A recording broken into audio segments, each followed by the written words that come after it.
Exactly आपको नहीं लगता है कि मणिपुर में और हरियाणा में स्टेट मशीनरी पूरी तरीके से फेल हो चुकी है? और लॉ एंड ऑर्डर, देखिए साहब, लॉ एंड ऑर्डर को कंट्रोल करने में कुछ समय लगता है, लेकिन कंट्रोल, हाँ, लेकिन कंट्रोल हो जाता है।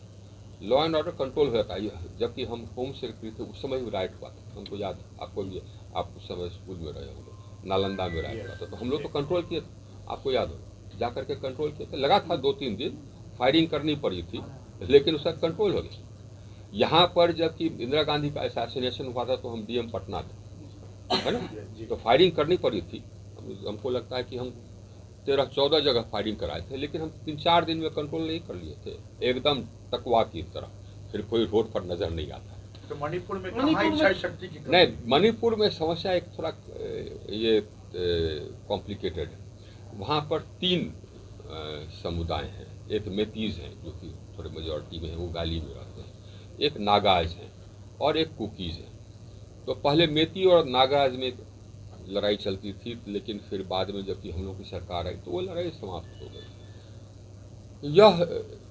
और आप ये मानेंगे कि मोदी जी की सरकार आई तो उत्तर पूर्व में एकदम जो इंसर्जेंसी चलता था वो एकदम करीब करीब समाप्त हो गया। यह एकाएक उभर गया क्योंकि एक हाई कोर्ट ने फैसला दे दिया कि साहब ये विचार हो, मेती लोगों का ये था कि हम लोग ट्राइबल हैं, ट्राइबल माना जाए, तो हाई कोर्ट ने इतना ही आदेश दिया कि साहब इसका प्रस्ताव राज्य सरकार भेजे। अब इसी पर आग लगे कि नहीं साहब, सो कैसे होगा।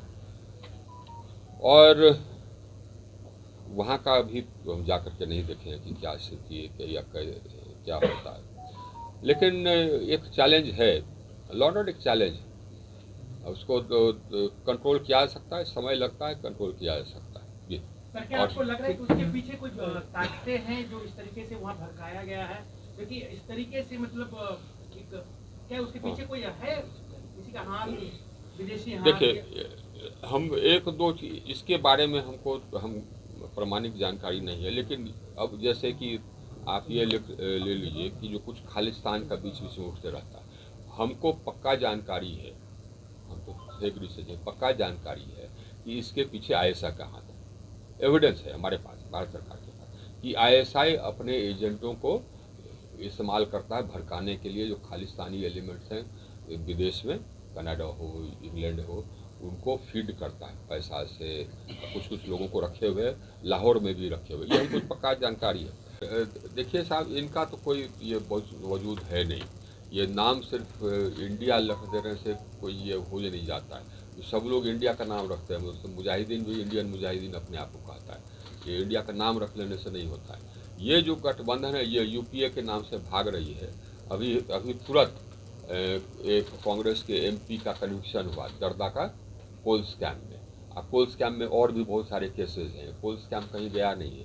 2G स्कैम वो भी कहीं गया नहीं, उसमें ये लोअर कोर्ट ने तो जो उनके मुख्य आरोपी थे उसको बरी किया, लेकिन उसके खिलाफ अपील पेंडिंग है। ये सारे स्कैम्स कहीं गए नहीं, और कांग्रेस की जो संख्या है वो धीरे धीरे घटती ही जा रही है। उनका ये लोग एक साथ इसलिए हुए हैं क्योंकि ये लोग जानते हैं कि एकदम समाप्त होने वाले हैं। जो पार्लियामेंट में इनकी संख्या उत्तरोत्तर घट रही है, घटती ही रहेगी, इसीलिए एक साथ हुए। लेकिन एक साथ ये लोग चल नहीं पाएंगे, इसलिए कि अब ये कांग्रेस पार्टी आम आदमी पार्टी को साथ लेकर चलना चाहती है। लेकिन हमारा सवाल कांग्रेस पार्टी से ये है कि क्या आम आदमी पार्टी दिल्ली में आपको एक भी सीट देगा? कभी नहीं देगा। आप ये कांग्रेस पार्टी तृणमूल के साथ जाना चाहती है, नहीं जाती, ये तो दुविधा में है। कांग्रेस अपने आप को छोटा कर रही है ना, जितना पहले ही बहुत छोटा हो गई, अभी और छोटा कर रही। तो तृणमूल क्या बंगाल में एक भी सीट देगा इनको, कांग्रेस को अपने सीट में से? कभी नहीं देगा। ये इस सब का असल में जो इंटरेस्ट है ना, ये क्लैश करता है, इसलिए कि जितनी पार्टियां हैं सब एक प्रांत की पार्टी। तमिलनाडु डीएमके क्या है? तमिलनाडु की पार्टी। उसका कहीं अगर ये मेल हो जाए कांग्रेस से, उसका कोई फायदा किसी को होने वाला है? कांग्रेस को तो नहीं होने वाला, क्योंकि डीएमके अपने सीट में से एक सीट तो उसको देगी नहीं। ये वैसे ही है साहब, एकदम वैसे ही दिखावा है। एनडीए के लिए ऐसे राहुल गांधी कितने बड़े चुनौती होंगे? चुनौती है क्या आपको लगता है? अरे साहब, वो तो अपना सीट तो हार गए, नहीं हार गए, हारे ना, चले गए वहाँ। सोचिए इतने सालों से उनके परिवार में था वो सीट, हम हार गए, चले गए वाएगा। चुनौती कहाँ से? नीतीश कुमार चुनौती लग रही है क्योंकि पूरा जो गठबंधन का जो नीतीश जी का देखिए एक चीज़ है, हम लोग सब हैं, मतलब कि अब कुछ समय से हम लोग हैं राजनीति देख रहे हैं और आप लोग भी कुछ समय से राजनीति देख रहे हैं। नीतीश जी भी जानते हैं कि उनका समय अब समाप्त हो गया। अब घट करके वो 40-42 सीट पर आ गए हैं। अगले चुनाव में और भी कम सीट पर आ जाएंगे। और अगले चुनाव में ये भी सवाल है कि राजद उनको 40 सीट से ज़्यादा देगा कि नहीं, ये भी सवाल है। इनका कोई क्लेम तो बनता नहीं है, तो ये तो अब इनका छोटा हो गया ना कद ऑलरेडी।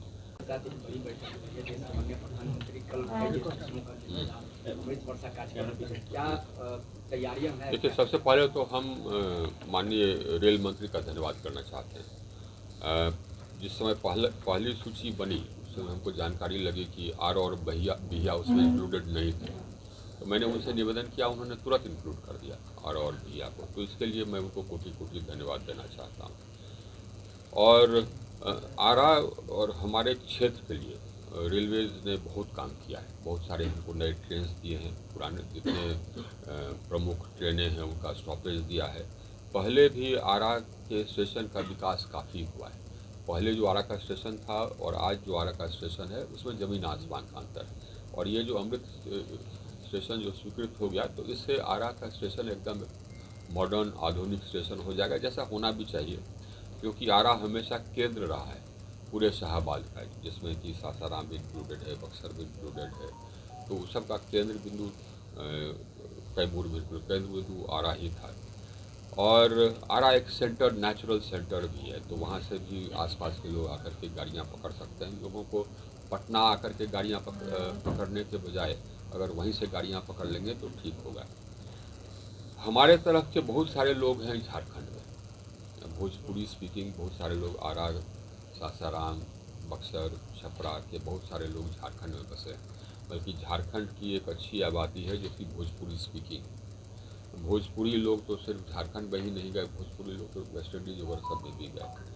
तो उन सबको जा कर के उनके जो संबंधी उन सबको पटना आकर के ट्रेन पकड़ना पड़ता था। प्रयास हमारा ये है कि वहाँ भोजपुर से भी ट्रेनें, एक ट्रेन तो चल रही है, एक और ट्रेन हमारा चले झारखंड की ओर, तो कनेक्टिविटी बढ़ जाएगी। कुल मिलाकर के रेलवेज में ये तो हमारे कॉन्स्टिट्यूंसी की बात हुई। कुल मिलाकर के इंफ्रास्ट्रक्चर क्षेत्र में मोदी जी की सरकार में एकदम बहुत वृद्धि हुई। हम लोग मॉडर्न इंडिया की तरफ बढ़ रहे हैं। यही मोदी जी की सरकार का यही सपना है कि हम इंडिया को एक विकसित देश बना लें, डेवलप्ड कंट्री बना लें। तो 5वें सबसे बड़ी अर्थव्यवस्था तो हो गए हैं दुनिया में।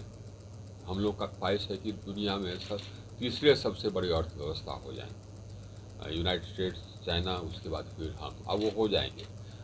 इसमें हमको 3-4 साल से ज़्यादा नहीं लगने वाला है, बल्कि जिस गति से हम चल रहे हैं उस गति के अनुसार से 27 या 28 में हम दुनिया के तीसरे सबसे बड़े अर्थव्यवस्था हो जाएंगे। और हमारी जो आधारभूत संरचना है उसका भी हम लोगों ने स्तर काफ़ी बढ़ा दिया है। आप देखेंगे पूरे देश में ये 4 लेन का जाल हम लोग बिछा रहे हैं। अभी तक हम लोगों ने पहले 2014 के पहले NH का लंबाई था करीब 91,000 किलोमीटर। आज हम लोगों ने करीब 1.5 लाख किलोमीटर कर दिया है उसको। और पहले करीब 17,000 किलोमीटर ही 4 लेन थे, हम लोगों ने 4 लेन को बढ़ा करके 48,000 किलोमीटर कर दिया। पहले एक्सप्रेस वे कोई जानता नहीं था और अभी एक्सप्रेस वे 3,000 किलोमीटर हमने बना दिया। 9,000 किलोमीटर एक्सप्रेस वे बन रहा है। ये हम लोग मॉडर्न इंडिया तैयार कर रहे हैं। रेलवेज में जितना माल पहले ढोता था उसका करीब 1.5 गुना हो गया है माल ढोने की कैपेसिटी। रेलवेज जिस गति से ट्रैक बना था उस गति में करीब 1.5 गुना वृद्धि हो गई। इन्होंने इलेक्ट्रिफिकेशन इतना तेज़ी से किया है कि इस वित्तीय वर्ष तक इनके जितने ट्रैक्स हैं सब फुली इलेक्ट्रीफाइड हो जाएंगे और ये 2030 तक नेट ज़ीरो चला जाएगा। सेमी हाई स्पीड ट्रेन जितना तेज़ी से ये चालू कर रहे हैं उतना तेज़ी से कभी नहीं हुआ भारत ये इंडिपेंडेंट इंडिया में। 25 semi high speed train, Vande Bharat train already इन्होंने लॉन्च, 25 सेट ऑलरेडी इन्होंने लॉन्च कर दिया है। करीब 100 सेट और अगले 5-6 महीने में लॉन्च करेंगे। इतना तेज़ी से हाई स्पीड ट्रैवल का ये कहीं पर नहीं हुआ है। ट्रैक कंस्ट्रक्शन हो, उस हमने बताया कि उसकी गति दुगुना हो गई है। कुल मिलाकर के रेलवेज में भी काफ़ी एकदम बिल्कुल सुधार आया है। तो हम लोग की जो सरकार है, नरेंद्र मोदी जी की जो सरकार है, वो सरकार ये भारत को एक विकसित देश बनाने में काफ़ी प्रगति कर चुका है। और हमको नहीं लगता है कि हम लोग का तो लक्ष्य है कि 2047 तक, लेकिन हमको लगता है कि उसके बहुत पहले हम लोग विकसित देश हो जाएंगे।